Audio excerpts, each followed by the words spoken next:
हमारे साथ बातचीत करने के लिए हैं बीजेपी के राष्ट्रीय प्रवक्ता और पूर्व केंद्रीय मंत्री सैयद शहनवाज हुसैन साहब।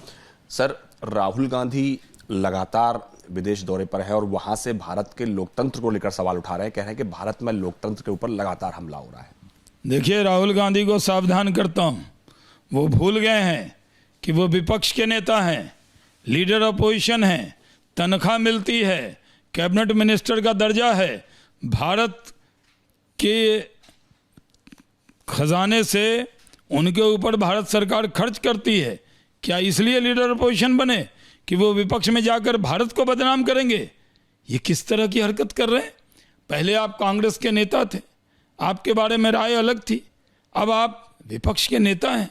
कम से कम राहुल जी ऐसा काम न करें, विदेश जाकर अपने देश को बदनाम न करें, क्योंकि देश के विपक्ष के नेता हैं आप, और आप इस तरह की बातें बोल रहे हैं। आप कह रहे हैं कि लोकतंत्र खतरे में है।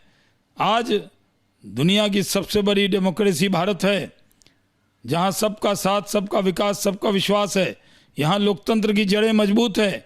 इंदिरा गांधी ने ख़त्म करने की कोशिश की थी, इमरजेंसी लगाई थी, जनता ने इमरजेंसी के खिलाफ आवाज़ बुलंद की, संविधान और लोकतंत्र को बचाने का काम किया।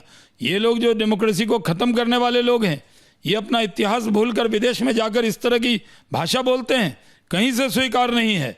ये बहुत घोर आपत्तिजनक बयान है उनका, इसकी भारतीय जनता पार्टी घोर निंदा करती है। सर, राहुल गांधी जब भी विदेश दौरे पर जाते हैं तो कहीं ना कहीं वो भारत के लोकतंत्र पर सवाल जरूर उठाते हैं। कहते हैं कि भारत में लोकतंत्र पर लगातार हमला होता है। जब भी विदेश जाते हैं तो क्यों लोकतंत्र की बात करते हैं?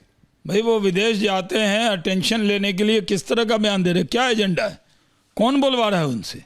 भारत के खिलाफ बयान, जहां भारत की डेमोक्रेसी की दुहाई दी जाती, भारत के लोकतंत्र की दुहाई दी जाती है, उसका जाकर गुणगान करना चाहिए। उसी लोकतंत्र ने उनको विपक्ष का नेता का दर्जा दिया, कैबिनेट मिनिस्टर का दर्जा दिया है। अब वो राहुल गांधी जाकर लोकतंत्र खतरे में है, क्या बातें कर रहे हैं, किस तरह की भाषा बोल रहे हैं? कम से कम उनको अपने बयान को वापस लेना चाहिए, माफ़ी मांगनी चाहिए, भारत को बदनाम करना बंद करना चाहिए। सर, इसके अलावा संघ जो है शताब्दी वर्ष में है। कल संघ प्रमुख मोहन भागवत ने एक बड़ा बयान दिया। उन्होंने कहा कि देश में सौहार्द बहुत जरूरी है। कुछ लोग उकसावे की कोशिश करते हैं, लेकिन लोग और युवा जो है खासकर इस उकसावे में ना आए। देखिए, राष्ट्रीय स्वयंसेवक संघ ने सौहार्द के लिए काम किया है।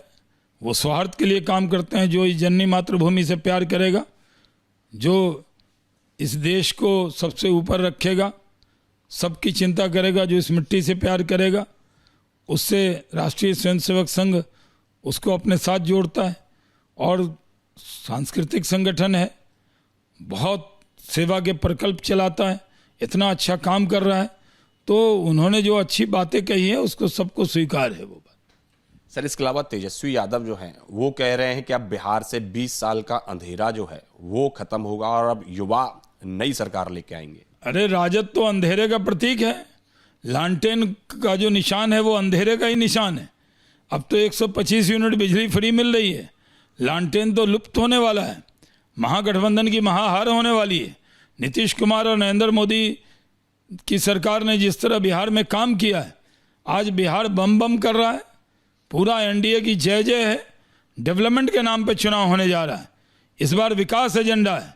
ये जो ताकतें हैं जो बिहार को बदनाम कर रही हैं, उनको मालूम होना चाहिए कि बिहार में आज रोड, बिजली, पानी, सड़क है, इंफ्रास्ट्रक्चर है, बड़े बड़े पुल हैं, रेलवे का इंफ्रास्ट्रक्चर है, एयरपोर्ट बन रहे हैं, इंडस्ट्री लग रही है। इथेनॉल इंडस्ट्री में बिहार नंबर 1 है पूरे देश के अंदर। टेक्सटाइल की बड़ी बड़ी कंपनियां आ रही हैं। भाई गिरिराज सिंह दिन रात टेक्सटाइल की फैक्ट्री कैसे आए, इस काम में लगे हुए हैं। डबल इंजन की सरकार है और डबल गति से विकास हो रहा है।